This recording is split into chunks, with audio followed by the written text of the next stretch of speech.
हम बात करेंगे एक्टिव और पैसिव वॉइस के बारे में। हम जैसे ही बच्चों एक्टिव और पैसिव वॉइस का नाम सुनते हैं हमारा सर भारी होने लगता है, सर में दर्द हो जाता है, क्योंकि आज तक आपने एक्टिव पैसिव के बहुत सारे रूल सीखे होंगे, बहुत सारे टेंसेस के हिसाब से सीखा होगा, तो इसका बहुत लंबा पैटर्न होता है। किंतु बच्चों आज हम इस वीडियो में आपको बहुत ही इजी ट्रिक से एक्टिव पैसिव समझाने वाले हैं, और मैं आपसे वादा करता हूं कि यदि आपने वीडियो पूरा देखा तो हम आज आपको इस तरह से एक्टिव पैसिव समझाएंगे कि भविष्य में कभी भी आपको एक्टिव पैसिव से डर नहीं लगेगा। तो प्यारे बच्चों, क्लास 6 से लेकर क्लास 12 तक के बच्चों के लिए ये एक इंपॉर्टेंट टॉपिक है। इसको बहुत ही ध्यान से सुनना और समझना। यदि आपने ऐसा किया तो कभी भी आपको एक्टिव पैसिव का डर नहीं सताएगा। जो बच्चे इंग्लिश स्पीकिंग करना चाहते हैं या ग्रामर को और अच्छे हाई लेवल का लेके जाना चाहते हैं, उनके लिए भी यह एक इंपॉर्टेंट टॉपिक है। तो चलिए बच्चों, आज का वीडियो हम शुरू करते हैं।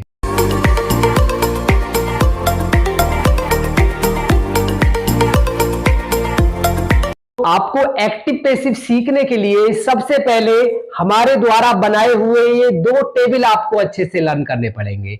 यदि आप ये दो टेबल अच्छे से समझ लेते हैं और लर्न कर लेते हैं तो आपको पूरी रामायण काफी सारे चीजों से आप बच जाएंगे। तो ये टेबल कैसे याद करने हैं, देखिए बच्चों, ये है हमारा टेबल नंबर 1, जिसमें हमने सब्जेक्ट और ऑब्जेक्ट के रिलेशन को समझाया है कि यदि सब्जेक्ट हमारा ये है तो ऑब्जेक्ट क्या होना चाहिए। तो इन दोनों का जो कॉम्बिनेशन है, इन दोनों का जो रिलेशन है, वो आपको अच्छे से लर्न कर लेना है। जैसे आई यदि सब्जेक्ट होता है तो उसका ऑब्जेक्ट मी माना जाएगा, वी का ऑब्जेक्ट अस माना जाएगा, यू का सेम रहता है, यू ही माना जाएगा, दे का देम होता है, ही का हिम होता है, सी का हर होता है, इट का इट होता है, और नेम का नेम ही होता है।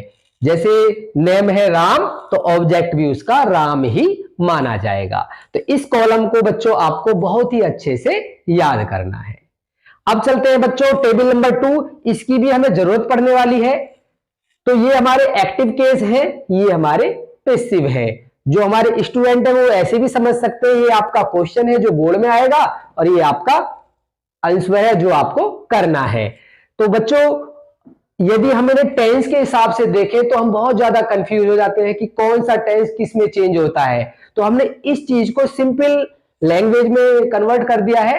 देखिए, यदि वर्ब की फर्स्ट फॉर्म आए या एस या ईएस आए वर्ब में लिखा हुआ, या डू या डज आए, इनमें से कोई सी भी चीज आती है तो वह पैसिव वॉइस में इज एम आर में चेंज हो जाएगी। तो आपको ध्यान रखना है कि यदि हमारा सेल या विल आए तो यह सेल बी और विल बी में चेंज हो जाएगा। यदि हमारा इज एम आर आए तो यह इज एम आर में ही रहेगा, प्लस इसमें बीइंग को हम अलग से ऐड कर देंगे। जैसे इज है तो वह इज बीइंग माना जाएगा। नंबर 5 पर बच्चों, यदि वाज या वर आए तो वाज वर को हम वाज वर में ही रहने देते हैं, इसमें भी हम बीइंग एक्स्ट्रा ऐड कर लेते हैं। यदि हमारा हैज या हैव आए तो हैज हैव में हम बीन को ऐड कर लेते हैं। तो ध्यान से देखना बच्चों, ये बीइंग है और ये बीन है। ऐसे ही बच्चों यदि आपका हैड आए तो हैड को हम हैड बीन में कन्वर्ट कर लेते हैं। यदि आपका बच्चों सेल हैव या विल हैव आए तो सेल हैव या विल हैव में भी हम बीन को ऐड कर लेते हैं। मतलब सेल हैव आपका सेल हैव बीन हो जाएगा। तो है ना बच्चों सिंपल। तो ध्यान रखें बच्चों, 8 टेंसों में ही केवल आपकी पैसिव रेडी होती है। तो आप टेंस के लपड़े में ना पड़ के इस तरह से हेल्पिंग वर्ब का कॉलम याद कर लीजिए, तो आपसे कभी भी एक्टिव पैसिव में गड़बड़ होने वाली नहीं है। तो ये दोनों टेबल बच्चों अच्छे से याद करनी है। उसके बाद हम फार्मूले को देखेंगे, कैसे कैसे बनाना है, क्या इसका स्ट्रक्चर है, कैसे काम करेगा, इन सारी बातों को अब हम सीखने वाले हैं।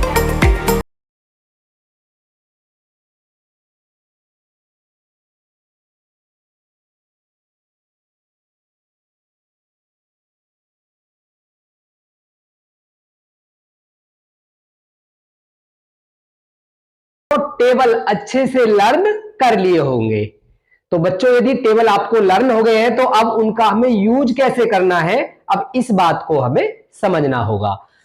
तो हमने लिखा है बच्चों, यदि वाक्य अफर्मेटिव या नेगेटिव हो तो, यदि वाक्य अफर्मेटिव या नेगेटिव हो तो आपको ये वाला फार्मूला याद कर लेना है। देखिए, ऑब्जेक्ट टू सब्जेक्ट, जो भी क्वेश्चन का ऑब्जेक्ट होगा वह आपका सब्जेक्ट बन जाएगा। उसके बाद हेल्पिंग वर्ब टेबल से, तो पहले आपको क्वेश्चन की हेल्पिंग वर्ब देखनी है, उसके बाद टेबल नंबर 2 से उसकी चेंज वाली हेल्पिंग वर्ब देखनी है। उसके बाद बच्चों आपको वर्ब की थर्ड फॉर्म लगानी है। तो है ना मजे की बात बच्चों, सभी में आपको वर्ब की थर्ड फॉर्म ही लगानी है।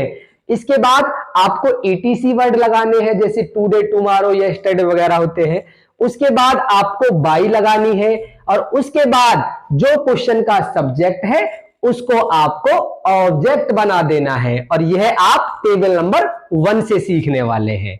तो इस फार्मूले को आप अच्छे से याद कर लीजिए। अब इसका हम यूज कैसे करेंगे ये देखें बच्चों। सेंटेंस है हमारा, he does not wash the clothes today, तो इसका हमें पैसिव रेडी करना है। तो बच्चों फार्मूले में लिखा क्या हुआ है, यदि वाक्य अफर्मेटिव या नेगेटिव हो, तो देखिए हमारा सेंटेंस नेगेटिव है। और बच्चों कैसा भी वाक्य हो, अफर्मेटिव नेगेटिव, सभी इस फार्मूले से बन जाएंगे। तो देखिए बच्चों, ऑब्जेक्ट टू सब्जेक्ट, तो हमें देखना है इसमें ऑब्जेक्ट क्या है। तो ऑब्जेक्ट है बच्चों हमारा द क्लॉथ्स, तो द क्लॉथ से हम सेंटेंस की शुरुआत करेंगे। तो हमारा ऑब्जेक्ट लिख दिया बच्चों। इसके बाद है हेल्पिंग वर्ब टेबल से, तो इसकी हेल्पिंग वर्ब देखिए क्या है, डज नॉट। तो डज नॉट को टेबल नंबर 2 में चेक कीजिए, तो डज नॉट के आगे लिखा मिलेगा इज एम आर। तो बच्चों इज एम आर में से आपको एक हेल्पिंग वर्ब लेनी है। तो देखिए द क्लॉथ्स, ये आपका बहुवचन है क्योंकि कपड़ा एक नहीं है, बहुत सारे कपड़े हैं, तो यहां पर लगाएंगे आप आर नॉट। यदि क्वेश्चन में नॉट है तो आंसर में भी नॉट आएगा। तो द क्लॉथ्स, उसके बाद हेल्पिंग वर्ब को हमने चेंज कर दिया टेबल नंबर 2 से, आर नॉट बना दिया। आगे वर्ब का थर्ड फॉर्म, तो इसकी वर्ब क्या है, वॉश, तो आपको चेंज कर देना है थर्ड फॉर्म में, तो ये बनेगा बच्चों वॉश्ड। इसके बाद है बच्चों ईटीसी, ईटीसी हो तो लगा दीजिए, तो ईटीसी वर्ड है बच्चों इसमें टुडे, तो यहां पर टुडे लगा दीजिए। इसके बाद फार्मूले में है बाई, तो यहां पर बाई लगा देना है। इसके बाद है सब्जेक्ट टू ऑब्जेक्ट, तो जो क्वेश्चन का सब्जेक्ट है वह आपका ऑब्जेक्ट बनेगा, और ये चीज चेक करेंगे टेबल नंबर 1 से। तो सब्जेक्ट है आपका ही, तो टेबल नंबर 1 में हम देखते हैं कि ही का ऑब्जेक्ट होता है हिम, तो यहां पर हम हिम लिखेंगे बच्चों। तो पूरा सेंटेंस एक बार देखें बच्चों, तो the clothes are not washed today by him, तो इस तरह से आपका पैसिव रेडी हो जाएगा। एक एग्जांपल और देखें बच्चों, they are eating the apples now, तो हमें इसमें सबसे पहले ऑब्जेक्ट ढूंढना है, ऑब्जेक्ट है द एप्पल्स, तो यहां पर द एप्पल्स लिख लीजिए। उसके बाद हमें देखना है हेल्पिंग वर्ब टेबल से, तो इसकी हेल्पिंग वर्ब क्या है बच्चों, आर, तो आर आपको is am are plus being में चेंज करना होगा, टेबल नंबर 2 में देख लीजिए। तो आर को हम चेंज करेंगे आर बीइंग, क्योंकि एप्पल्स हमारा प्लूरल हो गया, तो इस वजह से हमने आर लगाया है, आर बीइंग हो गया बच्चों। उसके बाद हमें देखना है हेल्पिंग वर्ब से आगे वर्ब की थर्ड फॉर्म, वर्ब है ईटिंग, तो थर्ड फॉर्म इसका हो जाता है बच्चों ईटन।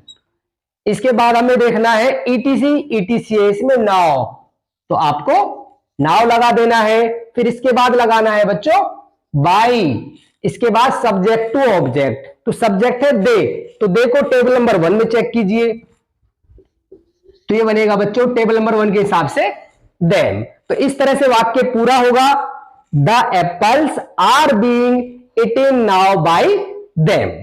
तो इस तरह से हमारे पैसिव वॉइस बच्चों रेडी होते हैं। तो मैं ये पैसिव वॉइस का आपको एक एक्सरसाइज भी देने वाला हूं, तो आप उस एक्सरसाइज की अच्छे से प्रैक्टिस कीजिए, और अंत में जो हम आंसर देंगे उनसे आप मैच कीजिए, जिससे आप अपने आप में यह कॉन्फिडेंस जुटा सके कि मुझको पैसिव वॉइस आ गए हैं। तो यदि बच्चों आपको हमारा यह पार्ट अच्छा लगा तो हमें कमेंट बॉक्स में लिखें, जिससे हम दूसरा पार्ट भी जल्दी आपके लिए बना सकें।